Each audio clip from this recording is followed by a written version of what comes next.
은혜와 자비가 풍성하신 하나님 아버지, 5월의 상쾌한 새벽 공기 속에서 주님의 전에 나아올 수 있는 은혜를 허락하심에 감사드립니다. 아직 세상이 잠든 이 시간, 주님을 사모하는 마음으로 예배 자리에 나온 소망의 성도들을 긍휼히 여겨주시고 이 시간 주님의 임재로 가득 채워 주시옵소서. 저희에게 호흡과 생명을, 또 이 귀한 새 아침을 선물로 주신 것은 오직 주님의 은혜임을 고백합니다. 생동하는 계절 속에 주님의 창조의 신비를 다시 바라보며 저희의 심령도 새롭게 소생시켜 주시옵소서. 부활하신 주님, 부활의 기쁨을 누리는 이 절기에 저희의 신앙도 다시 일어나기를 원합니다. 예수께서 승천하신 후 제자들이 모여 기도하며 성령을 기다렸던 것처럼 저희도 이 시간 간절한 마음으로 성령의 충만함을 사모합니다. 죽음에서 부활하신 능력으로 저희의 죽은 영혼을 살리시고 형식적인 신앙이 아닌 살아있는 믿음으로 주님을 따르게 하여 주시옵소서. 모든 일상 속에서 부활의 증인으로 살아가며 주님의 뜻을 분별하여 순종하는 삶을 살게 하여 주시옵소서. 역사의 주관자이신 하나님, 이 나라와 민족을 위해 간절히 기도합니다.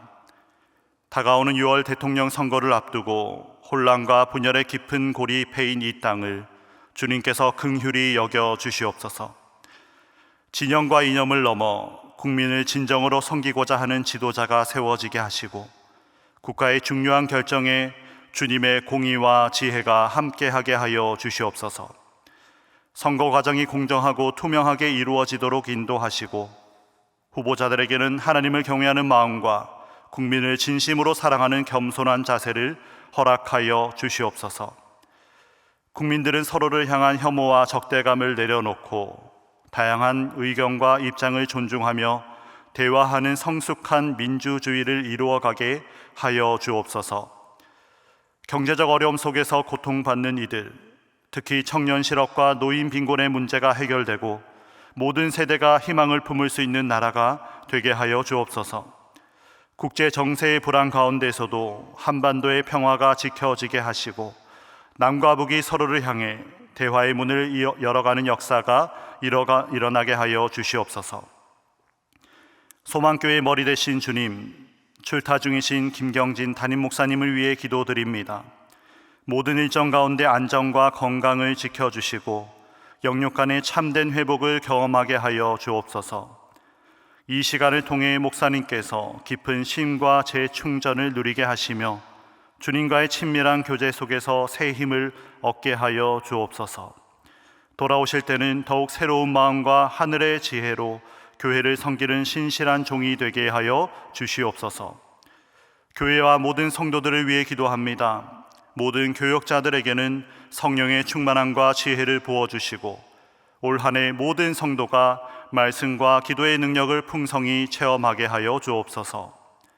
교회의 각 부서와 사역, 또한 지구 모임과 구역 모임이 그리스도 안에서 하나 되어 서로 사랑하고 섬기게 하시고 모든 성도가 각자의 은사대로 교회와 세상을 위해 헌신하게 하여 주옵소서. 가정의 창조자이신 하나님, 저희 가정과 자녀들을 위해 기도합니다. 가정의 달을 통해 다시 한번 가족의 소중함을 깨닫게 하심에 감사드립니다. 모든 가정이 믿음 안에서 화목하게 하시고 부모는 자녀를 주의 교양과 훈계로 양육하며 자녀들은 부모를 마음 다해 공경하는 아름다운 신앙의 전통이 이어지게 하여 주옵소서. 입시를 준비하는 학생들과 취업을 위해 애쓰는 청년들, 직장과 사업장과 가정에서 열심히 일하고 섬기는 아버지와 어머니들, 그리고 노년의 시간을 보내는 어르신들까지 각자의 자리에서 주님의 은혜를 경험하며 하나님께서 허락하신 은혜의 삶을 살게 하여 주시옵소서. 치유의 하나님, 육신의 병과 마음의 상처로 고통받는 이들을 위해 기도합니다. 어제 갑자기 운동 중 쓰러져 중환자실에 계신 집사님을 위해 기도드립니다. 심장 스텐트 시술이 잘 이루어지게 하시고 몸의 다른 부분에 손상된 곳이 없도록 지켜 주옵소서. 주님의 숨결로 메마른 호흡에 생기를 더하시고 의료진들의 손길 위에 함께 하사 치료와 회복의 길이 열리게 하옵소서. 두려움 속에 주님의 능력을 구하는 가족들의 눈물을 기억하여 주시고 죽음의 문턱에서 다시 일어나게 하여 주옵소서. 오늘 폐에 있는 종양 제거 수술을 받고 조직 검사를 하는 집사님이 있습니다. 수술이 원활하게 진행되게 하시고 조직 검사 결과도 선하게 인도하여 주셔서 삶의 자리와 봉사의 자리에 속히 돌아오게 하옵소서. 돌보는 가족들에게 평안을 주시고 이 시간을 통하여 하나님의 역사하심을 온전히 누리게 하여 주옵소서. 갑상선 결절로 인하여 오늘 갑상선 제거 수술을 받는 집사님을 위하여서도 기도합니다. 수술 이후에는 조직 검사를 통해 양성인지 약성인지를 진단하게 됩니다. 집사님께서 오늘 수술을 잘 받고 온전히 회복해 하시고 이후에 검사 결과가 나쁘지 않도록 모든 과정을 친히 지켜 주옵소서. 또한 갑자기 암이 재발하여 길고 어려운 치료를 다시 받아야 할 성도를 위해서, 그리고 자녀의 수술을 앞두고 간절히 기도하고 있는 성도의 가정을 위해서, 장기간 투병직인 모든 성도들과 그 가족들을 위해서 함께 기도합니다. 이 모든 간구를 통해 주님의 치유의 능력이 나타나고 고통받는 이들에게 주님의 위로와 도움의 손길이 충만히 임하여 주시옵소서. 이제 말씀 앞으로 나아갑니다. 성령께서 우리의 마음을 열어주사 말씀을 통해 주님의 음성을 듣게 하시고 깨달은 진리가 우리 삶 속에 뿌리내려 풍성한 열매를 맺게 하여 주시옵소서. 우리의 모든 간구를 들으시는 주님께 감사드리오며 우리 주 예수 그리스도의 이름으로 기도드립니다. 아멘. 하나님이 오늘 우리에게 주신 말씀은 열왕기상 22장 41절에서 53절까지의 말씀입니다. 열왕기상 22장 41절에서 53절의 말씀을 우리 다 같이 봉독하도록 하겠습니다. 이스라엘의 아합 왕 제4년에 아사의 아들 여호사밧이 유다의 왕이 되니 여호사밧이 왕이 될 때의 나이가 35세라 예루살렘에서 25년 동안 다스리니라. 그의 어머니의 이름은 아수바라 실히의 딸이더라. 여호사밧이 그의 아버지 아사의 모든 길로 행하며 돌이키지 아니하고 여호와 앞에서 정직히 행하였으나 산당은 폐하지 아니하였으므로 백성이 아직도 산당에서 제사를 드리며 분향하였더라. 여호사밧이 이스라엘의 왕과 더불어 화평하니라. 여호사밧의 남은 사적과 그가 부린 권세와 그가 어떻게 전쟁하였는지는 다 유다 왕 역대 지략에 기록되지 아니하였느냐.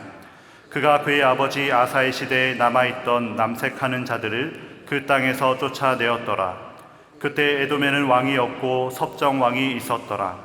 여호사밧이 다시스의 선박을 제조하고 오빌로 금을 구하러 보내려 하였더니 그 배가 에시온게벨에서 파선하였으므로 가지 못하게 되매 아합의 아들 아하시아가 여호사밧에게 이르되 내 종으로 당신의 종과 함께 배에 가게 하라 하나 여호사밧이 허락하지 아니하였더라. 여호사밧이 그의 조상들과 함께 자매 그의 조상 다윗성에 그의 조상들과 함께 장사되고 그의 아들 여호람이 대신하여 왕이 되니라. 유다의 여호사밧 왕 제17년에 아합의 아들 아하시아가 사마리아에서 이스라엘의 왕이 되어 2년 동안 이스라엘을 다스리니라. 그가 여호와 앞에서 악을 행하여 그의 아버지의 길과 그의 어머니의 길과 이스라엘에게 범죄하게 한 느바세 아들 여로보암의 길로 행하며 바알을 섬겨 그에게 예배하여 이스라엘의 하나님 여호와를 노하시게 하기를 그의 아버지의 온갖 행위같이 하였더라. 아멘. 우리 인생은 선택의 연속이라고 말할 수 있습니다. 매 순간 우리는 크고 작은 결정들을 내리고요. 그 결정들이 모여서 우리 삶의 방향을 결정하게 된다라는 것입니다. 특히 성경은 선택의 중요성에 대해서 우리에게 많은 이야기를 해주고 있습니다. 모세는 신명기 30장에서 이스라엘 백성에게 내가 오늘 생명과 사망, 복과 저주를 내 앞에 두었나니 너와 내 자손이 살기 위하여 생명을 선택하라 라고 선포하였습니다.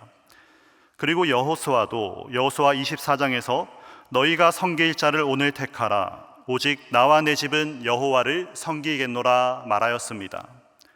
이런 선택들이 결국 우리의 영원한 삶과 생명까지 결정한다라는 것입니다. 오늘 우리가 함께 살펴볼 열왕기상 22장 41절에서 53절의 말씀에는 두 명의 왕이 등장합니다. 남유다의 여호사밧과 북이스라엘의 아하시아입니다. 이 두 왕은 각기 다른 선택을 하였고요, 그 결과도 달랐습니다. 한 사람은 하나님을 경외하였지만 타협하였고, 다른 한 사람은 처음부터 아예 하나님을 등지고 우상을 따랐습니다. 이 두 왕의 이야기가 오늘 우리에게 주는 교훈이 무엇일까요? 신앙과 번영 사이에서 우리가 어떤 선택을 하여야 하는지 오늘 말씀을 통해서 한번 살펴보도록 하겠습니다.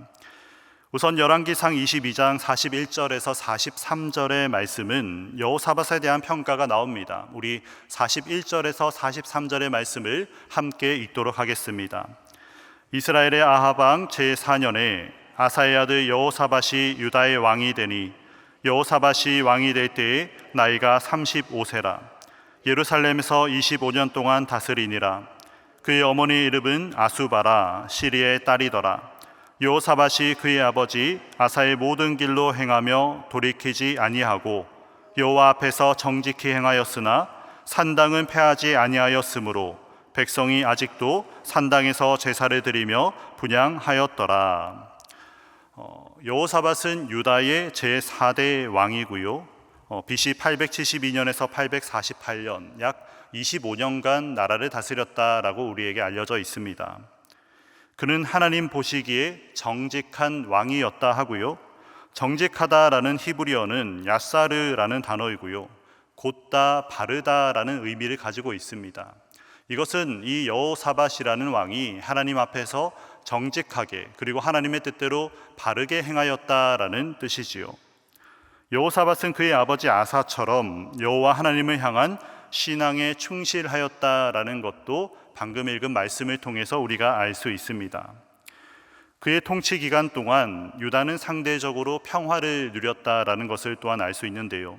46절을 보시면요, 그가 그의 아버지 아사의 시대에 남아있던 남색하는 자들을 그 땅에서 쫓아내었더라라고 기록하고 있습니다.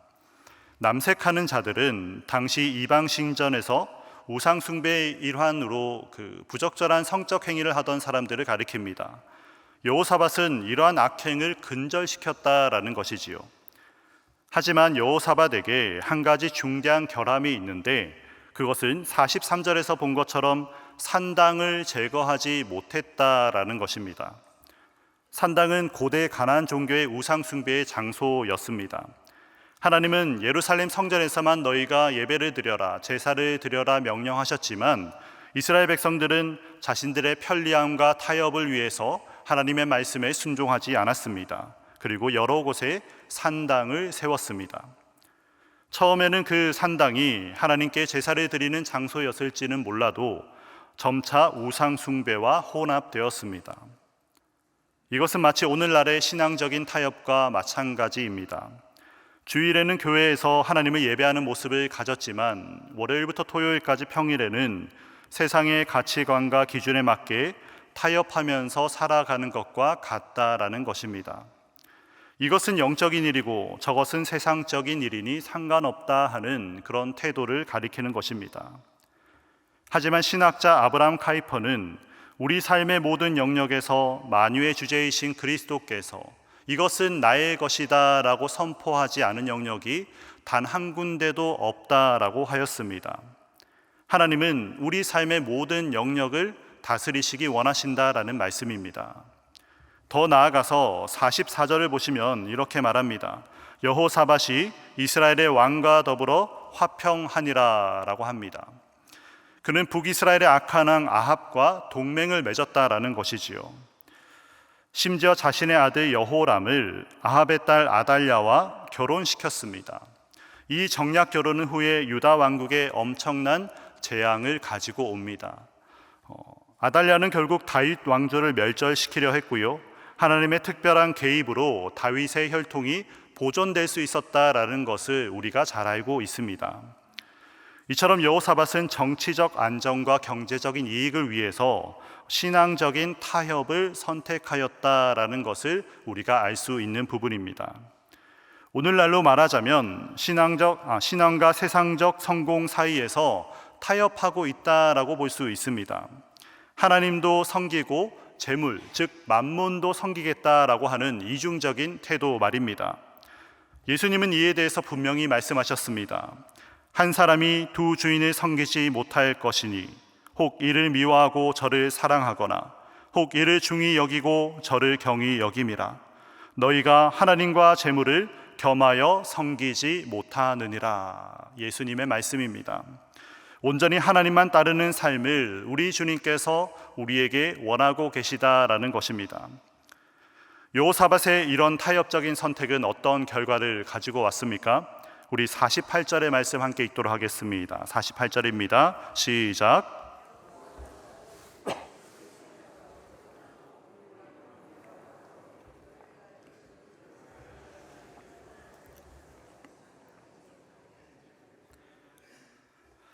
여호사밧은 솔로몬 시대의 영광을 재현하려고 했던 것 같습니다. 솔로몬은 오빌에서 금을 가져와서 엄청난 부를 축적했다라는 것을 우리가 알고 있지요. 여호사밧도 지금 같은 꿈을 꾸고 있는 것입니다. 그는 에시온 게벨이라는 항구에 배를 건조하였다라고 하고 있습니다. 에시온 게벨의 정확한 위치는 우리가 알 수 없지만 국제무역의 관문이 되는 고대 항구 도시였다라는 것입니다. 그곳에 배를 건조하였습니다. 하지만 여호사밧의 계획은 실패로 끝났습니다. 배가 항해도 시작하기 전에 파선해 버렸다라는 것입니다. 왜 이런 일이 일어났을까요? 역대하 20장 37절에서 그 이유를 찾을 수 있는데요. 제가 한번 읽어드리겠습니다. 엘리에셀이 여호사밧을 향하여 예언하여 이르되 왕이 아하시아와 교제함으로 여호와께서 왕이 지은 것들을 파하시리라 하더니 이에 그 배들이 부서져서 다시스로 가지 못하였더라. 엘리에셀이라는 사람이 여호사밧을 찾아와서 말합니다. 여호사밧 왕 당신이 아하시아와 함께하고 있으니 그 배들이 부서져서 다시스로 가지 못할 것입니다 라고 예언을 하였습니다. 그러니 하나님께서 직접 개입하셔서 그 배들을 파선시키셨다라는 것입니다. 이는 하나님이 여호사밧의 타협적인 그 선택을 기뻐하지 않으셨다라는 것을 우리에게 분명히 알려주고 있는 것입니다. 하나님은 여호사밧이 악한 왕 아하시아와 협력하는 것을 원하지 않으셨다라는 것입니다. 때로는 하나님께서 우리의 세상적인 성공을 막으시는 경우를 우리가 경험하기도 합니다. 이것은 단순히 우리의 꿈을 좌절시키기 위함이 아니고요, 우리를 더 큰 위험에서 보호하시기 위함이다라는 것입니다. 너희가 이 길로 가면 안 된다, 하나님이 말씀하시는 것입니다. 그러니 어쩌면 그 실패가 우리에게는 축복일 수 있다라는 것이지요. 그래서 히브리서 12장 6절은 이렇게 말씀하십니다. 주께서 그 사랑하시는 자를 징계하시고 그가 받아들이시는 아들마다 채찍질 하심이라 말씀하셨습니다. 사랑하는 자에게 주시는 것이 무엇인지 우리가 정확히 이해해야 하겠습니다. 여호사밧도 이스라엘인 경험을 통해서 중요한 교훈을 배운 것 같습니다. 우리 49절의 말씀도 함께 읽도록 하겠습니다. 아합의 아들 아하시아가 여호사밧에게 이르되 내 종으로 당신의 종과 함께 배에 가게 하라 하나 여호사밧이 허락하지 아니하였더라. 이 구절을 보면 파선 사건 이후에도 아하시아 왕은 여전히 여호사밧 왕과 협력하기를 원하고 있습니다. 대신 이번에는 왕들이 직접 관여하지 않고요, 종들을 보내서 함께 보내자라는 타협안을 제시하고 있습니다. 그럼에도 여호사밧은 단호히 거절하는 모습을 보여주고 있습니다. 완전히 입장이 바뀐 것이지요. 여호사밧은 하나님을 대적하는 세력과는 어떤 형태의 협력도 해서는 안 된다라는 교훈을 얻은 것입니다. 여기서 우리는 하나님의 징계의 목적을 분명히 볼 수가 있습니다. 하나님의 징계는 우리를 멸망시키기 위함이 아니라 우리를 바로잡고 더 나은 선택을 계속해서 하도록 인도하시기 위함이다라는 것입니다. 하나님께서 우리를 그렇게 지키고 보호하신다라는 말씀이지요. 그리고 우리도 하나님의 징계를 통해서 혹은 고난을 통해서 배움을 얻을 수 있습니다. 때로 우리의 계획이 실패하고 꿈이 좌절될 때가 있습니다. 그러나 그 과정에서 우리는 하나님의 뜻을 더 깊이 이해할 수 있고요, 더 나은 선택을 할 수 있게 된다라는 것입니다. 로마서 8장 28절에는 또 이렇게 기록되어 있지요. 우리가 알거니와 하나님을 사랑하는 자 곧 그의 뜻대로 부르심을 입은 자들에게는 모든 것이 합력하여 선을 이루느니라. 하나님의 말씀입니다. 그래서 우리는 우리의 이런 경험에서 하나님의 말씀의 교훈을 온전히 받아들이고 타협이 아니라 전적인 순종으로 하나님 앞에서 나아갈 수가 있는 것입니다. 우리는 지금 이 말씀 여호사밧 왕의 모습을 통해서 지금 중요한 교훈을 얻고 있습니다. 이제 북이스라엘의 왕 아하시아에 대해서 한번 또 살펴보도록 하겠습니다. 우리 51절에서 53절의 말씀 같이 읽겠습니다. 유다의 여호사밧 왕 제17년에 아합의 아들 아하시아가 사마리아에서 이스라엘의 왕이 되어 2년 동안 이스라엘을 다스리니라. 그가 여호와 앞에서 악을 행하여 그의 아버지의 길과 그의 어머니의 길과 이스라엘에게 범죄하게 한 느밧의 아들 여로보암의 길로 행하며 바알을 섬겨 그에게 예배하여 이스라엘의 하나님 여호와를 노하시게 하기를 그의 아버지의 온갖 행위같이 하였더라. 아시아 왕은 여호사밧 왕과 이제 완전히 다른 선택을 하고 있습니다. 아예 처음부터 하나님이 아닌 바알을 선택하고 있는 것이지요. 바알은 당시 가나안 지역의 풍요와 번영의 신으로 알려져 있습니다. 사람들은 바알이 비를 내리고 땅을 비옥하게 하고 농작물을 풍성하게 수확하도록 한다라고 믿고 있었습니다. 그러니까 바알 숭배는 물질적인 번영을 위한 종교적인 선택이었다라는 것입니다. 여기서 주목할 점은 아하시아가 3가지 길을 따랐다라는 것입니다. 첫 번째는 그의 아버지 아합의 길을 따랐다라고 합니다. 이스라엘 역사상 가장 악한 왕 중 하나인 아합은 바알 숭배를 공식화했던 왕입니다. 둘째는 무엇입니까?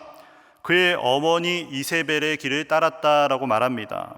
이세벨도 잘 알지요. 시돈 출신의 이방 여인으로 바알과 아세라 숭배를 적극적으로 장려하였습니다. 마지막 3번째는 느밧의 아들 여로보암의 길을 따랐다라고 합니다. 여로보암은 북이스라엘의 초대 왕으로 금 송아지 우상을 만들어서 예루살렘으로 가지 못하도록 하고 우리 땅 안에서, 나의 땅 안에서 예배드려라, 제사드려라 했던 왕입니다. 아하시아는 하나님과의 관계보다 당장의 번영과 권력 유지를 선택한 것입니다. 그는 종교를 정치적이고 경제적인 도구로 사용한 것이지요. 이는 어떤 신이든 내게 부와 성공을 가져다 주면 그 신을 섬기겠다라는 태도입니다. 나에게 부와 성공을 가져다 주면 그것이 바로 나의 하나님이다라는 태도입니다. 오늘날로 말하자면 기복신앙과 마찬가지이지요. 하나님, 저에게 이것만 주시면 열심히 신앙생활 하겠습니다 라는 태도 말입니다. 하나님을 번영의 도구로 삼는 것입니다. 많은 현대인들도, 성도라 부르는 이들도 비슷한 태도를 가지고 있습니다. 신앙을 자신의 성공과 번영을 위한 수단으로 삼고 있는 것입니다. 아하시아의 결말은 어떻게 되었습니까? 열왕기하 1장을 나중에 보시면 그는 사마리아 궁궐 난간에서 떨어져서 큰 병을 얻게 되는 것을 볼 수 있습니다. 그때 그가 그제서라도 하나님을 찾았습니까? 그렇지 않습니다. 그는 에그론의 신 바알세붑에게 사자를 보냅니다. 그리고 자신이 병에서 회복될 수 있을지 그 바알세붑에게 묻고 있다라는 것입니다. 그때에도 그는 하나님을 찾지 않았습니다. 그 결과 하나님은 선지자 엘리야를 보내 아하시아에게 이렇게 죽음을 선고하고 있습니다. 내가 사자를 보내 에그론의 신 바알세붑에게 물으려 하니 이스라엘에 그의 말을 물을 만한 하나님이 안 계심이냐? 그러므로 내가 그 올라간 침상에서 내려오지 못할지라 내가 반드시 죽으리라. 결국 아하시아는 겨우 2년을 통치하고 비참한 최후를 맞이하게 됩니다. 아하시아의 이야기는 하나님 없이 번영만을 추구하는 삶의 허망함을 우리에게 분명히 알려주고 있는 것입니다. 우리가 잘 아는 시편 127편에 이렇게 말씀하시지요. 여호와께서 집을 세우지 아니하시면 세우는 자의 수고가 헛되며 여호와께서 성을 지키지 아니하시면 파수꾼의 깨어있음이 헛되도다. 하나님 없는 번영은 결국 허망하게 끝이 난다라는 것입니다. 세상의 노력으로 우리가 아무리 높은 탑을 쌓더라도 하나님이 없다면 결국 무너지고 말 것이다 라는 하나님의 말씀입니다. 오늘 우리는 두 왕의 이야기를 통해 신앙과 번영 사이에 어떤 선택을 해야 되는지 우리가 살펴보았습니다. 이 이야기는 단순히 고대의 역사적인 사실이 아니고 오늘 우리에게 직접적으로 직결된 문제다라는 것입니다. 우리도 매일 선택의 기로에 서 있습니다. 여호사밧처럼 하나님을 믿지만 세상과 타협하는 삶을 사시겠습니까? 아니면 아하시야처럼 아예 번영과 성공만을 쫓는 삶을 사시겠습니까? 아니면 온전히 하나님만을 따르는 길을 선택하시겠습니까? 오늘 말씀을 통해 우리가 마음에 새겨야 할 세 가지 중요한 진리가 있습니다. 첫 번째는 하나님은 우리의 타협이 아닌 온전한 헌신을 원하신다라는 것입니다. 여호사밧이 산당을 없애지 못했던 것처럼 아직 우리의 삶 안에도 하나님께 온전히 드리지 못한 영역이 있을 수 있다라는 것이지요. 하나님은 우리의 삶의 일부가 아니라 전부가 되기를 원하시는 분이십니다. 예수님은 내 마음을 다하고 목숨을 다하고 뜻을 다하여 주 너의 하나님을 사랑하라 말씀하셨습니다. 온전한 헌신만이 하나님을 기쁘시게 할 수 있다라는 것입니다. 두 번째로 세상적인 번영은 하나님과의 관계를 대체할 수 없습니다. 아하시야가 바알을 통해 번영을 얻으려 했지만 결국은 실패하였습니다. 세상이 주는 성공과 부는 결코 영원하지 않다라는 것입니다. 예수님은 또 말씀하셨습니다. 사람이 만일 온천하를 얻고도 제 목숨을 잃으면 무엇이 유익하리요? 사람이 무엇을 주고 제 목숨을 바꾸겠느냐? 하나님과의 관계만이 우리에게 영원한 만족을 주신다라는 것입니다. 세 번째는 하나님은 자비로우셔서 우리의 실패를 통하여서도 가르치신다라는 사실입니다. 여호사밧의 배가 파손했을 때 그것은 하나님의 징계였지만 동시에 은혜였습니다. 그로 인해 여호사밧은 다시 잘못된 선택을 하지 않았다라는 것이지요. 우리의 실패도 때로는 하나님의 사랑의 징계이고요. 그 과정에서 우리는 더 깊은 지혜를 얻을 수가 있어야 합니다. 사랑하는 여러분, 오늘 우리는 어떤 선택을 하고 있습니까? 하나님과 세상 사이에서, 영원한 것과 일시적인 것 사이에서 우리는 무엇을 선택하고 있습니까? 오늘 우리에게 하나님께서 선택의 기회를 주심을 감사하시기 바랍니다. 오늘 이 자리에 여러분 각자가 여호사밧의 깨달음처럼 타협 없이 하나님만을 온전히 따르는 그 결단을 하시길 주님의 이름으로 축원합니다. 그럴 때 우리는 이 땅에서 참된 번영과 풍성한 복을 누리게 될 것입니다. 기도하겠습니다. 하늘에 계신 우리 아버지, 아버지의 이름을 거룩하게 하시며 아버지의 나라가 오게 하시며 아버지의 뜻이 하늘에서와 같이 땅에서도 이루어지게 하소서. 오늘 우리에게 일용할 양식을 주시고 우리가 우리에게 잘못한 사람을 용서하여 준 것 같이 우리 죄를 용서하여 주시고 우리를 시험에 빠지지 않게 하시고 악에서 구하소서. 나라와 권능과 영광이 영원히 아버지의 것입니다. 아멘.